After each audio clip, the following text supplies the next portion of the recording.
64. Royalsignature.fr. Radio J. Radio J. Le 10-11. Lise Gutmann. Radio J. Radio J. Le cinéma parlant, Lynn Toubiana. Lise Gutmann. Radio J. Voilà, je laisse un peu courir la Je musique sais que historique vous pour adorez notre cette invité. musique. Pour notre invité, Lynn Toubiana, bonjour. Bonjour, Alors, Lise. notre émission va être consacrée aujourd'hui au film Shtetl d'Adi Walter, qui est donc notre invité. Bonjour, Bonjour, Adi Walter, Adi. et Bonjour à merci de venir dans les studios de Radio J.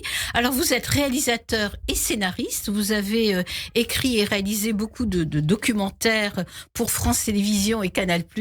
Mais là, Shtetl est votre premier film de fiction pour le cinéma, premier long métrage.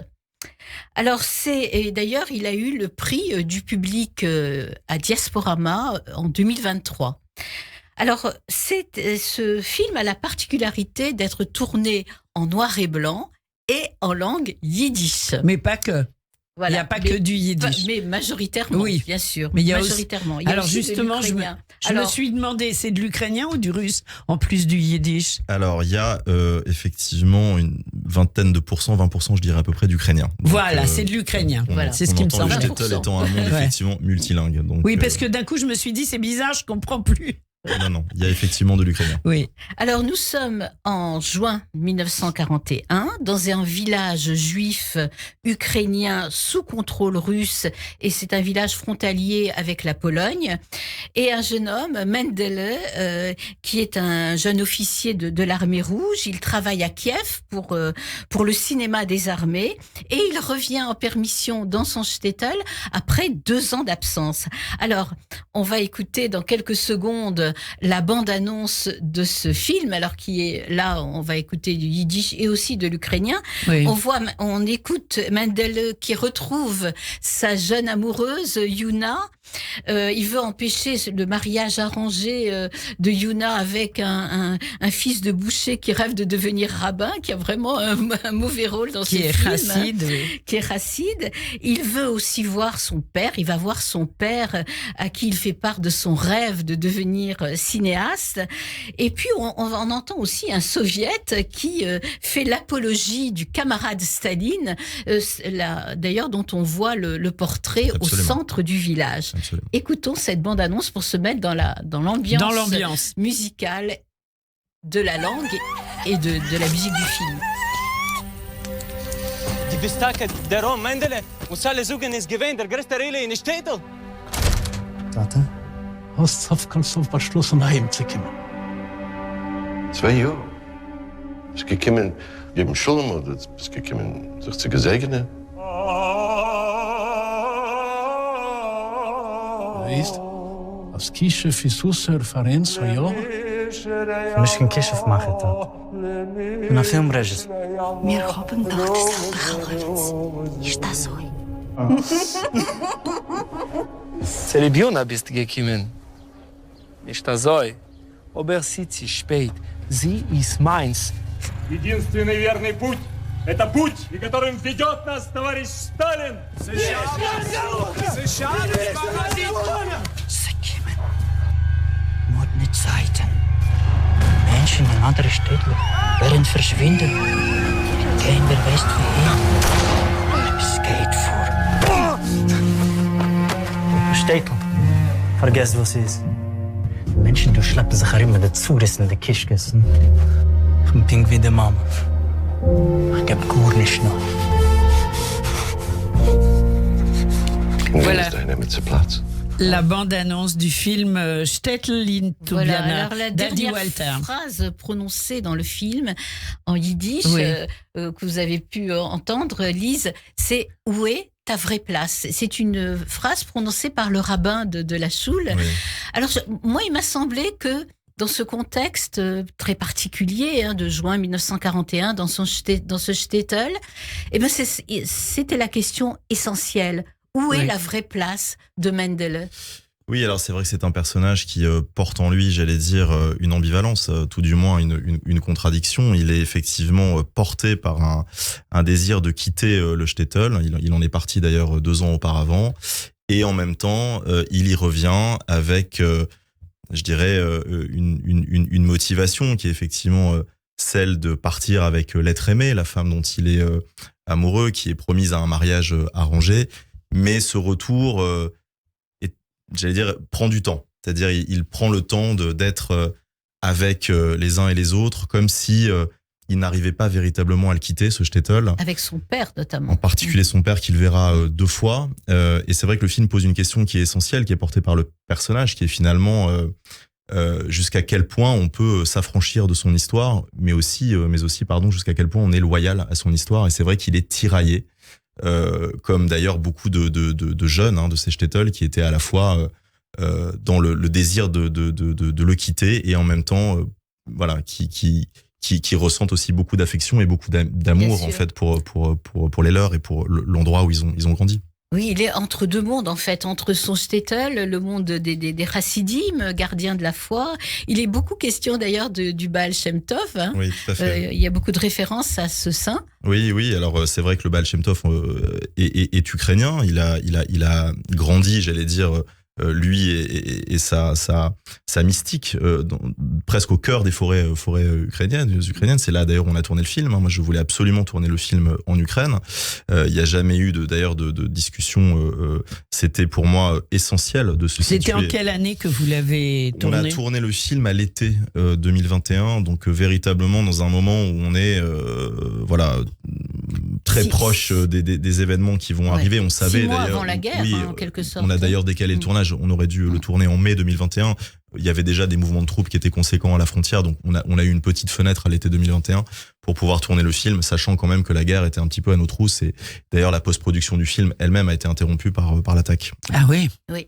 Alors donc, on disait, c'est un personnage tiraillé, comme vous le dites, entre 2 mondes, entre son Stettel et la ville de Kiev, qui représente la modernité, et puis l'Union soviétique aussi, les idéaux socialistes. Oui. Le Bund aussi évoqué dans le film. Alors, c'est vrai qu'il est, si vous voulez, c'est un personnage qui, comme beaucoup de cette jeunesse des Stettel, est pris entre le monde des pères, d'une certaine manière, qui est le monde des Chassidim, le monde de l'étude, le monde de la yeshiva, dont il est issu d'ailleurs. Il était promis certainement ce personnage à un grand avenir de talmudiste reconnu. Il a d'immenses connaissances et ça c'est important. C'est-à-dire c'est des connaissances qu'il a rejetées, mais pas tout à fait. Oui. Et c'est ça qui est intéressant. Oui. Il en est nourri. Exactement. Il en est nourri et d'ailleurs ça infuse. C'est-à-dire qu'en fait, comme beaucoup de ces jeunes-là qui vont être appelés peut-être par une promesse libératoire, en l'occurrence le socialisme ou le communisme, pour certains de ces jeunes-là, incarner une forme de promesse libératoire par rapport à peut-être des conservatismes avec lesquels ils avaient du mal à vivre, mais c'est un phénomène qu'on retrouve à l'échelle mondiale, c'est-à-dire que par exemple les jeunes Américains d'origine juive qui ont grandi par exemple soit dans des milieux issus du Yiddishland, voire même certains qui ont émigré directement en Amérique, on va les retrouver aussi dans l'industrie du cinéma. Il y a un très très beau livre d'ailleurs qui s'appelle Le Royaume de leurs rêves aux États-Unis, qui est magnifique, sur cette jeunesse qui porte en elle, j'allais dire, toute la tradition, tout l'enseignement, tout le pile-poule en fait, toute la discussion, tout le commentaire presque auquel ils ont été nourris, et ça va infuser dans leur pratique cinématographique ou dans leur pratique artistique. Donc ce personnage est à l'image de beaucoup de jeunes juifs de cette génération. On se situe dans les années 30 et donc effectivement il est l'incarnation de cette génération qui existe et en Union soviétique, mais aussi en France, qui existe aux États-Unis, en Angleterre. Il rêve de devenir cinéaste, mais il partage ce rêve aussi avec Yuna, qui rêve aussi de devenir une grande femme cinéaste. Oui, alors c'est vrai que l'Union soviétique a eu très tôt des réalisatrices femmes, dont certaines étaient extrêmement célèbres. La Gorochova, qui est citée par exemple dans le film, était une très grande réalisatrice. On parle de réalisateurs d'une réalisatrice en l'occurrence, qui a eu des dizaines de millions de spectateurs. Donc c'est-à-dire, elle est effectivement aussi peut-être dans une forme de désir pour un destin qui lui semble abordable, mais qui n'est pas réalisable dans le monde du shtetl, où à cette époque-là, les femmes sont encore tenues à l'écart. Oui, bien sûr, on voit très bien des choses. Même une violence patriarcale, avec ces mariages arrangés, etc. Et le fait aussi qu'elles ne peuvent pas avoir accès à l'étude. Oui.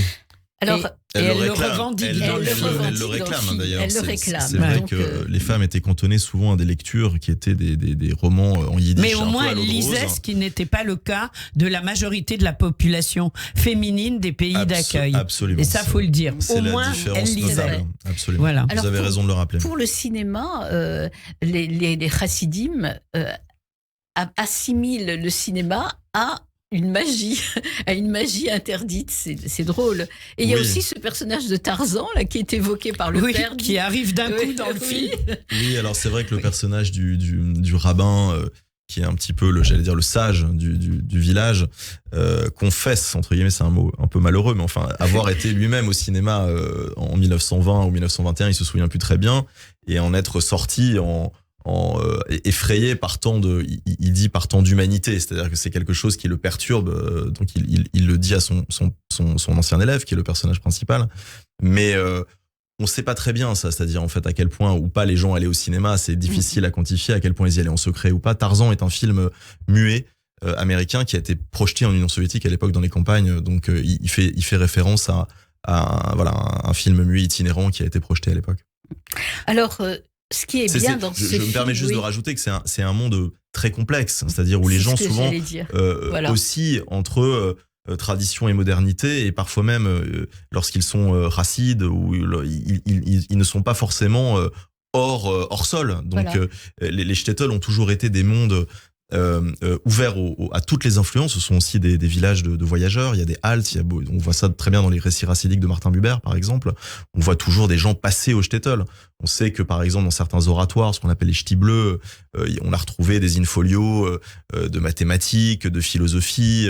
Les rabbins et les étudiants souvent s'y intéressaient fortement et s'intéressaient aussi aux idées politiques. C'était beaucoup plus complexe qu'on peut l'imaginer. Exactement. Et on peut conseiller le livre de Rachel Hertel qui vous a servi de conseillère pour le film, et qui a écrit ce très beau livre sur le shtetl ou la petite bourgade juive de Pologne. Moi j'ai une question sur la langue. Alors voilà. allez-y. Donc le film est à 80% en yiddish. J'ai trouvé que le yiddish de celui qui joue le rôle du père et le yiddish de celui qui fait le rôle du rabbin était très naturel. Comment ont été coachés les autres comédiens ? Alors, il y a aussi le personnage principal, Mendele, qui est issu d'un milieu satmar, donc un milieu chassidique. Et qui parle très bien aussi. Voilà, très sectaire d'ailleurs, mais qui est lui un véritable yiddishophone, c'est sa langue maternelle. On l'entend aussi, pardon, je l'ai pas cité. Voilà, donc, mais pour le reste, c'était un casting international. On a des acteurs qui viennent du monde entier, Ukraine, Pologne, Israël, les États-Unis évidemment, la France, l'Angleterre. On a fait appel à un coach absolument remarquable qui s'appelle Lily Rosen, qui est qui joue le personnage du rabbin dans une série que les gens connaissent bien qui s'appelle Unorthodox, et qui était aussi le coach yiddish de la série Unorthodox. Voilà, on avait des gens qui étaient souvent capables de parler en yiddish, ou après parler yiddish et jouer en yiddish, c'est deux choses différentes. C'est deux choses différentes. Très différentes. Et parfois on a même eu des gens, mais c'était un processus extrêmement intéressant, vous savez, la langue, parce que j'ai par exemple le personnage de Yuna qui est incarné par une jeune actrice formidable ukrainienne qui s'appelle Anicia Stasevich et qui est d'origine juive d'Odessa, et on parle plus yiddish dans sa famille depuis 3 générations. Donc, mais quand elle apprenait le rôle avec le coach, justement, elle disait c'est incroyable, ça me revient. Elle faisait comme si, elle disait, elle disait toujours en anglais, it's in the back of my head. Elle disait toujours, c'est comme si c'était à l'arrière de ma tête, littéralement.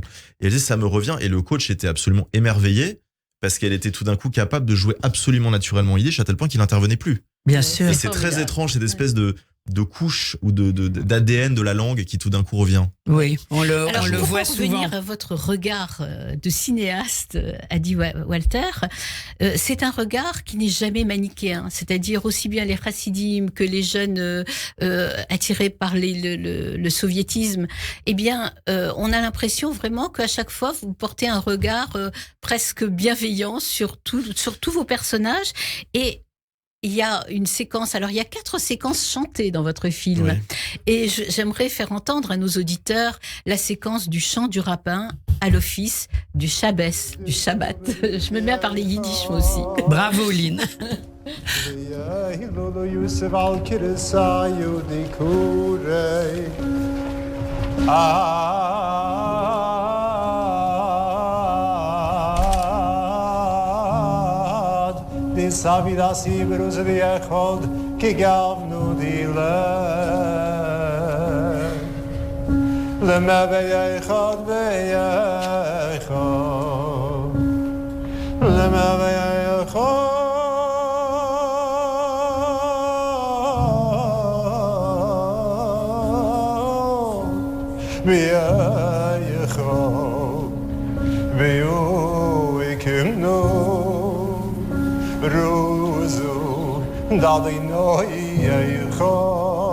Voilà. Un extrait du film Shtetl. Oui, je voudrais a juste dit dire Walter. un mot, c'est justement Lily Rosen qu'on entend, donc qui est ce coach yiddish qui Oui. joue aussi un personnage de Breslev, pour ceux qui connaissent Les chassidim de Breslev. Voilà, oui. de chassid dans le film. Ce sont ces gens qui parfois vont dans les forêts crier leur désespoir et s'adresser à Dieu. C'est absolument magnifique d'ailleurs. Et c'est très émouvant parce que vous savez, il a grandi lui aussi dans un milieu satmar. Et donc, au moment de tourner cette scène, c'était compliqué pour lui parce qu'il a véritablement coupé en fait avec son environnement dans lequel il a grandi. Et en même temps, quand il s'est mis à chanter, tout est revenu et c'était un moment absolument magique à la caméra parce que il le porte en lui et il le chérit d'une certaine manière, cet héritage, tout en étant en forte opposition finalement aussi avec le milieu dont il est issu, mais quand même, tout était là. Et c'est très beau. Et c'est très beau. Il chante merveilleusement bien. Absolument. Alors, ce que vous montrez aussi donc dans la vie de ce shtetl au quotidien, c'est la violence, certes, la violence patriarcale dont on a parlé déjà, des mariages arrangés, chez les pères chassidiques parfois, mais en même temps, vous montrez la vie, la vitalité de ces personnages. Et j'ai adoré la scène juste avant, évidemment, le drame du pogrom, la scène de nuit où Mendele se retrouve à chanter et à danser avec son ami ukrainien et sa jeune fiancée Yuna. Oui, alors juste un mot. C'est une très belle scène. Oui, alors merci. Juste peut-être un mot aussi sur effectivement la violence patriarcale que vous évoquez parce que j'ai aussi des personnages de chassidim dans le film qui sont des personnages joyeux, agréables. Ils sont pas tous en fait caricaturaux. D'ailleurs, j'ai essayé de l'être le moins possible. Il y a aussi, moi, j'ai aussi beaucoup d'amour en fait, en vérité, pour la chassidoute. Beaucoup d'amour pour ce. On le ce sent monde-là. dans le film. On le sent. D'ailleurs, plusieurs chassidim en particulier, lorsqu'on a fait des festivals aux États-Unis, et en particulier, je me rappelle une projection au Lincoln Center à New York, où beaucoup de chassidim sont venus et se sont sentis très respectés par le film. Mm-hmm. Et je ne jette pas du tout l'opprobre sur les chassidim. Au contraire, j'essaie de les montrer dans toutes leurs dimensions. Il y en a des agréables, il y en a des désagréables, bien évidemment, c'est mais ça qui est bien dans votre il y a véritablement une déclaration d'amour de ma part pour ce monde-là. Alors donc ce film se situe pendant 24 heures, juste avant le terrible pogrom perpétré par les nazis lors de l'opération surprise Barbarossa, qui a eu lieu le 22 juin 1941, où là il y a eu vraiment des milliers de morts. Oui, donc au bout de ce chemin, du chemin de Mendele, au bout du chemin du shtetl, eh bien il y a l'effacement et la mort. Oui, alors c'est vrai que le film évoque, en tout cas dans sa scène finale, ce que les historiens ont appelé la Shoah par balle, c'est-à-dire qu'effectivement je fais en plus référence à un crime de guerre qui a été commis par la Wehrmacht, en vérité pas du tout d'ailleurs par la SS, c'est la 17e armée de la Wehrmacht qui dans un village, un shtetl qui s'appelle Sokal, en Ukraine a massacré tout de suite, dans les minutes qui ont suivi l'attaque, l'invasion des civils. Donc la Shoah par balle commence immédiatement. C'est-à-dire en fait dès que l'attaque allemande a lieu sur l'Union soviétique, elle se met en route tout de suite, et y compris par l'armée régulière qu'est la Wehrmacht, contrairement à ce que beaucoup de gens pensent. Non, oui, alors la SS c'est différent de la Wehrmacht, c'est une question d'unité. En vérité, ils ont commis des massacres tout de suite. Donc effectivement, on vit 24 heures avec... c'est-à-dire le film, si vous voulez, c'est 24 heures en 1h45 et qui vont précéder effectivement cette 7h45 de film, évoque 24 heures de vie avant son effacement et sa disparition. Oui, et puis alors ce film, il faut le dire, je crois que tous les auditeurs, quand ils se rendront dans la salle de cinéma pour voir le film, Oui, il faut y aller. ils vont sentir que cela fait terriblement écho avec l'actualité. Oui, mais ça, c'était peut-être Malheureusement. pas prévu. Non, j'ai écrit le film à l'hiver 2018-2019. Bah oui. Je pouvais pas imaginer qu'il y aurait ni la guerre en Ukraine à ce moment-là, ni la évidemment guerre les en événements Israël. Voilà. tragiques qui viennent de se produire en Israël. Oui. Merci beaucoup Adi Walter. C'est moi Merci qui vous remercie. Lynn Merci beaucoup. Toubiana. Oui. On termine cette émission avec quelques notes de Belz, Mein steht alle Belz, la version de Talila, bien sûr. Merci, au revoir. In der Jugend pinkt wir Hulem, wird mir alles vor. Wie seht euch durch die Welle, dus wie Glanz in dus Weimale, wo sie hab gepflanzt. Oi, oi, oi, Belz, mein steht alle Belz, mein Heim alle dort, ich hab meine kindliche Jugend verbracht. Radio J. Votre programme revient dans moins d'une minute. Radio J. 15h, 16h30. Cyrielle Sarah Cohen. Je vous donne rendez-vous du lundi au jeudi avec un invité, Et je suis ravie d'être invitée à Radio J. des chroniques et un coup de cœur à vous faire découvrir. Et ce temps de parole, honnêtement, est très précieux. Donc merci à vous. À tout à l'heure. Radio J. À l'occasion des fêtes de Tichy, la Fondation Kazib Kojazor vous présente ses meilleurs